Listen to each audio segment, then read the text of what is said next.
He said, "Man, that sure is some good-looking stagecoach. That's what they call a motor, a bus, a motor." He won an Oscar, outlived legends, and became a TV icon. But behind that smile was a list, a blacklist. 7 names, 7 actors. Each one burned into Ernest Borgnine's memory for all the wrong reasons. From a crooner who ruled with fear, to a method actor who broke down on set, to a star he called pure darkness. These weren't just rivals. They were enemies. And today, for the first time, we reveal who they were and what they did to make Hollywood's toughest man say, "I never want to work with them again." Born Ernest Borgnine in 1917, he was the son of Italian immigrants. His childhood was turbulent. His parents separated, and young Ernest spent 5 years in Italy before being uprooted once more and sent back to Connecticut. Life was hard. Poverty, instability, and a fractured identity would shape him, but never break him. In 1935, with no clear future, he joined the U.S. Navy. What was meant to be a brief stint turned into 10 years of service, including combat during World War II. He rose to gunner's mate first class. The military molded his sense of discipline and grit, the very traits that would later define his acting career. His Broadway debut came in Harvey, 1951, and soon Hollywood took notice.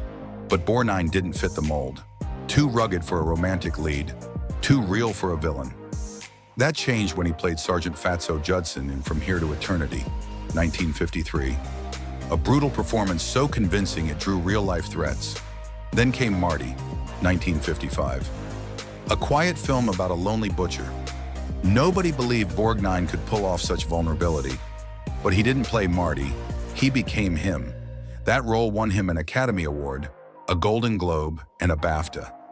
In a rare interview, he revealed 7 actors he couldn't stand, each one representing a personal battle on or off camera. Hated actors. Despite Ernest Borgnine's public image as a jovial, hard-working actor, behind the scenes he was fiercely opinionated, especially when it came to certain co-stars. In a rare, no-holds-barred interview late in life, Frank Sinatra. Borgnine found Sinatra's off-camera behavior insufferable. While the crooner had legions of fans and undeniable star power, Borgnine called him a man who could freeze a room with a glance, not out of admiration, but fear.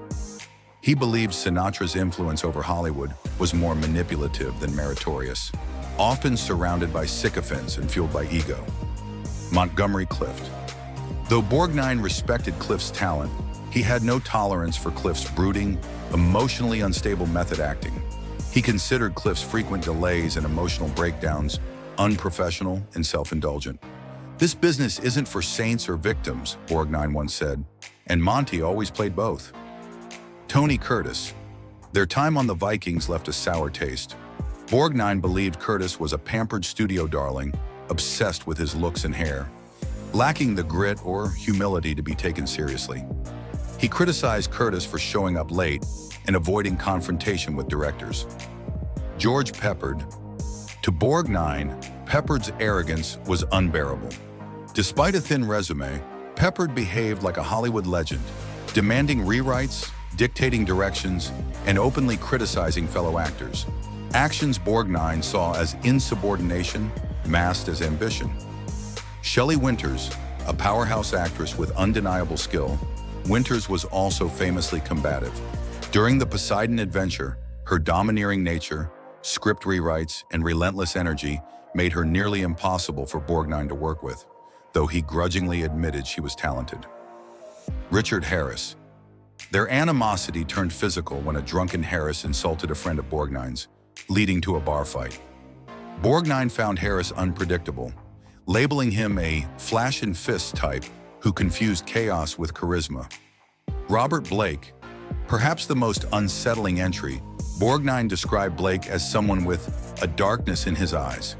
He recounted Blake's early behavior on set as abusive and cold.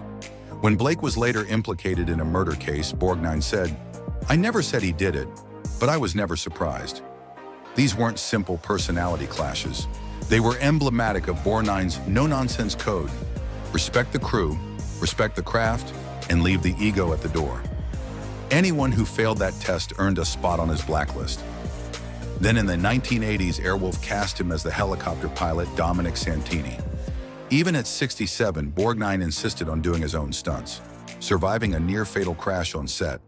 And just when his career seemed over, Nickelodeon came calling.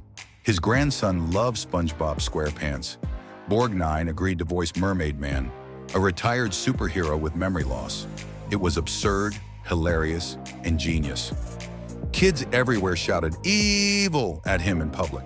At 90, he had a new fan base. 5 marriages. His personal life was a roller coaster, marked by passion, heartbreak, and ultimately, enduring love. Ernest Borgnine married 5 times, and each relationship told a different chapter of his long and complicated journey. His first marriage was to Rhoda Kemmons, whom he met shortly after his naval service. They married in 1949 and had a daughter, Nancy. But as Borgnine's Hollywood career began to rise, the pressures of fame and long hours strained the marriage. It ended in divorce in 1958. The following year, he married the fiery and acclaimed Mexican actress, Katy Jurado. Both were strong-willed and deeply passionate, but their relationship quickly turned volatile. Frequent separations and intense disagreements led to a divorce in 1963. It was a union of 2 stars, bright but burning out fast. Perhaps his most infamous marriage came in 1964 to Broadway legend Ethel Merman. It lasted just 42 days. The honeymoon, meant to be romantic, turned into a battle of egos. In her autobiography, Merman left the chapter about their marriage completely blank, a scathing silence that spoke volumes. Borgnine later admitted that the gesture hurt more than any argument they had. Next came Donna Roncourt, with whom Borgnine shared a more domestic chapter.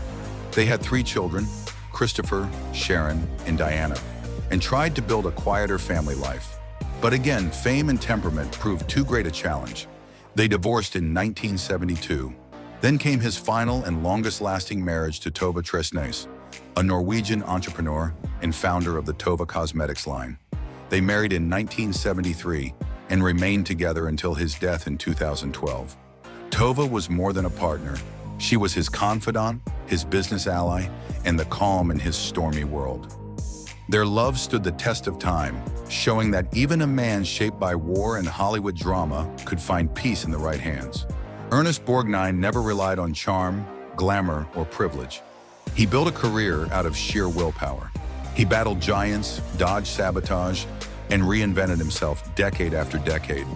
In an industry obsessed with youth, he proved that character never goes out of style.